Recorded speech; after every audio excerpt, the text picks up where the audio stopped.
Chapter 5 Charlotte The night seemed long. Wilbur's stomach was empty, and his mind was full. And when your stomach is empty, and your mind is full, it's always hard to sleep. A dozen times during the night, Wilbur woke and stared into the blackness, listening to the sounds and trying to figure out what time it was. A barn is never perfectly quiet. Even at midnight, there is usually something stirring. The first time he woke, he heard Templeton gnawing a hole in the grain bin. Templeton's teeth scraped loudly against the wood and made quite a racket. That crazy rat, thought Wilbur. Why does he have to stay up all night, grinding his clashers and destroying people's property? Why can't he go to sleep like any decent animal? The second time Wilbur woke, he heard the goose turning on her nest and chuckling to herself. "What time is it?" whispered Wilbur to the goose. "Probably about 11:30, said the goose. "Why aren't you asleep, Wilbur?" "Too many things on my mind," said Wilbur. "Well," said the goose, "that's not my trouble. I have nothing at all on my mind, but I've too many things under my behind. Have you ever tried to sleep while sitting on 8 eggs?" "No," replied Wilbur. "I suppose it is uncomfortable." "How long does it take a goose egg to hatch?" "Approximately 30 days, all told," answered the goose, "but I cheat a little. On warm afternoons, I just pull a little straw over the eggs and go out for a walk." Wilbur yawned and went back to sleep. In his dreams, he heard again the voice saying, "I'll be a friend to you. Go to sleep. You'll see me in the morning." About half an hour before dawn, Wilbur woke and listened. The barn was still dark. The sheep lay motionless. Even the goose was quiet. Overhead, on the main floor, nothing stirred. The cows were resting. The horses dozed. Templeton had quit work and gone off somewhere on an errand. The only sound was a slight scraping noise from the rooftop, where the weather vane swung back and forth. Wilbur loved the barn when it was like this, calm and quiet, waiting for light. Day is almost here, he thought. Through a small window, a faint gleam appeared.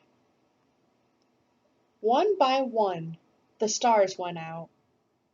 Wilbur could see the goose a few feet away. She sat with head tucked under a wing. Then he could see the sheep and the lambs. The sky lightened. "Oh, beautiful day! It is here at last! Today I shall find my friend." Wilbur looked everywhere. He searched his pen thoroughly.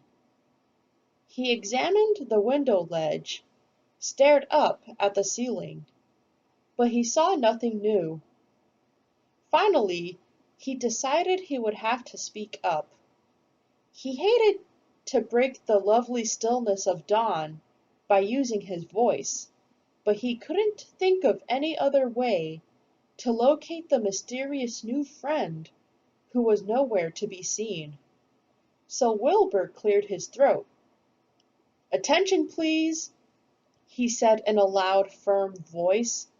"Will the party who addressed me at bedtime last night kindly make himself or herself known by giving an appropriate sign or signal?"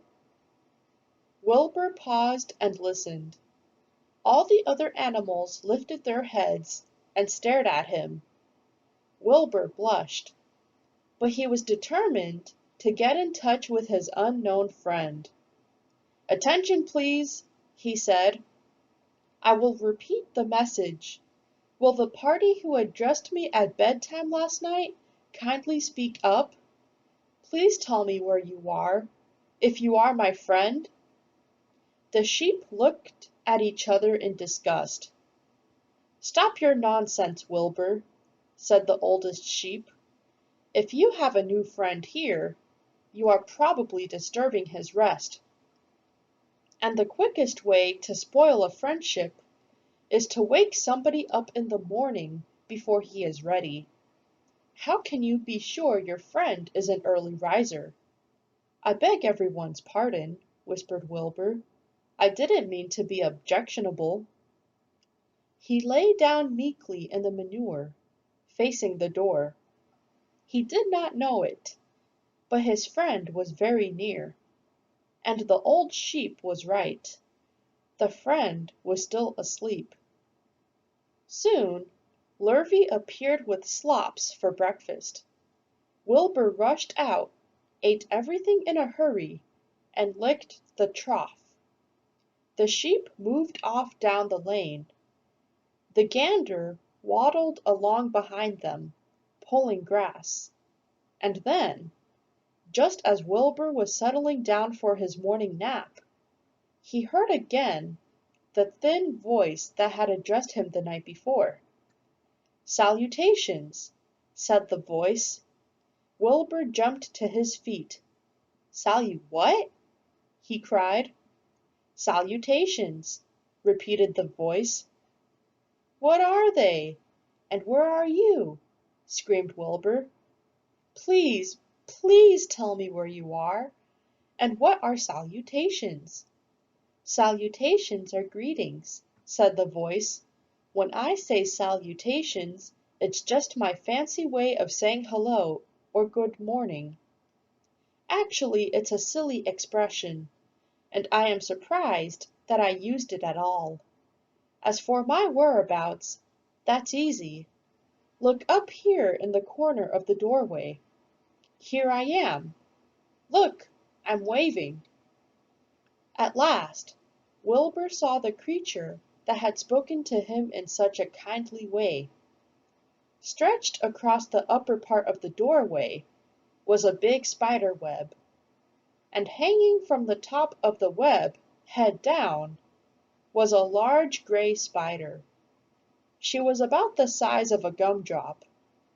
She had 8 legs, and she was waving one of them at Wilbur in friendly greeting. "See me now?" she asked. "Oh, yes indeed," said Wilbur. "Yes indeed. How are you? Good morning. Salutations. Very pleased to meet you. What is your name, please? May I have your name?" "My name," said the spider, "is Charlotte." "Charlotte what?" asked Wilbur eagerly. "Charlotte A. Cavatica, but just call me Charlotte." "I think you're beautiful," said Wilbur. "Well, I am pretty," replied Charlotte. "There's no denying that. Almost all spiders are rather nice looking. I'm not as flashy as some, but I'll do. I wish I could see you, Wilbur, as clearly as you can see me." "Why can't you?" asked the pig. "I'm right here." "Yes, but I'm nearsighted," replied Charlotte.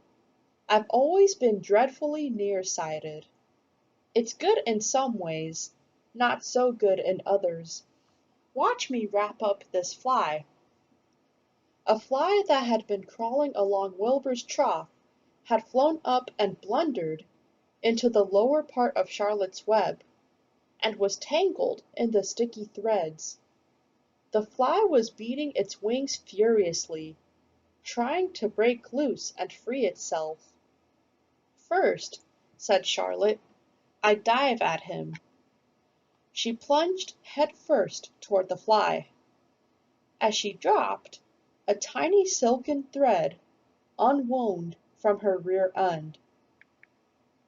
"Next, I wrap him up. She grabbed the fly, threw a few jets of silk around it, and rolled it over and over, wrapping it so that it couldn't move. Wilbur watched in horror. He could hardly believe what he was seeing, and although he detested flies, he was sorry for this one. "There," said Charlotte. "Now I knock him out so he'll be more comfortable." She bit the fly. "He can't feel a thing now," she remarked. "He'll make a perfect breakfast for me." "You mean you eat flies?" gasped Wilbur. "Certainly. Flies, bugs, grasshoppers, choice beetles, moths, butterflies, tasty cockroaches, gnats, midges, daddy longlegs, centipedes, mosquitoes, crickets, anything that is careless enough to get caught in my web. I have to live, don't I?" "Why, yes, of course," said Wilbur. "Do they taste good?" "Delicious. Of course, I don't really eat them. I drink them, drink their blood. I love blood," said Charlotte, and her pleasant, thin voice grew even thinner and more pleasant. "Don't say that!" groaned Wilbur. "Please don't say things like that." "Why not? It's true, and I have to say what is true. I am not entirely happy about my diet of flies and bugs, but it's the way I'm made. A spider has to pick up a living somehow or other, and I happen to be a trapper. I just naturally build a web and trap flies and other insects. My mother was a trapper before me. Her mother was a trapper before her. All our family have been trappers. Way back for thousands and thousands of years, we spiders have been laying for flies and bugs." "It's a miserable inheritance," said Wilbur gloomily. He was sad because his new friend was so bloodthirsty.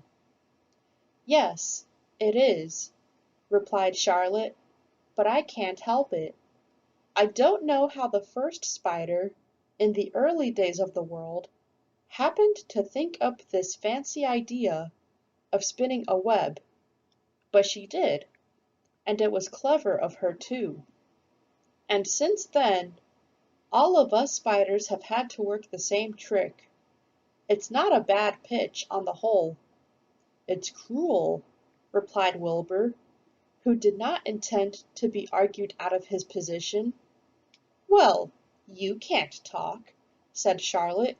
"You have your meals brought to you in a pail. Nobody feeds me. I have to get my own living. I live by my wits. I have to be sharp and clever, lest I go hungry. I have to think things out, catch what I can, take what comes. And it just so happens, my friend, that what comes is flies and insects and bugs. And furthermore," said Charlotte, shaking one of her legs, "do you realize that if I didn't catch bugs and eat them, bugs would increase and multiply, and get so numerous that they'd destroy the earth, wipe out everything?" "Really?" said Wilbur. "I wouldn't want that to happen. Perhaps your web is a good thing after all." The goose had been listening to this conversation and chuckling to herself. "There are a lot of things Wilbur doesn't know about life," she thought. "He's really a very innocent little pig. He doesn't even know what's going to happen to him around Christmas time. He has no idea that Mr. Zuckerman and Lurvy are plotting to kill him." And the goose raised herself a bit and poked her eggs a little further under her, so that they would receive the full heat from her warm body and soft feathers. Charlotte stood quietly over the fly, preparing to eat it. Wilbur lay down and closed his eyes. He was tired from his wakeful night, and from the excitement of meeting someone for the first time. A breeze brought him the smell of clover, the sweet-smelling world beyond his fence. Well, he thought, I've got a new friend all right, but what a gamble friendship is! Charlotte is fierce, brutal, scheming, bloodthirsty, everything I don't like. How can I learn to like her, even though she is pretty and, of course, clever? Wilbur was merely suffering the doubts and fears that often go with finding a new friend. In good time, he was to discover that he was mistaken about Charlotte. Underneath her rather bold and cruel exterior, she had a kind heart, and she was to prove loyal and true to the very end.